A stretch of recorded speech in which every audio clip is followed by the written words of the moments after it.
Room na naman tayo uwi. Ayan.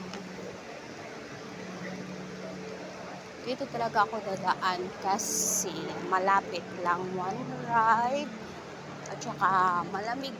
At saka tingin-tingin lang. Para hindi mo ma-miss ang lahat. Dito ka dadaan. Ayan.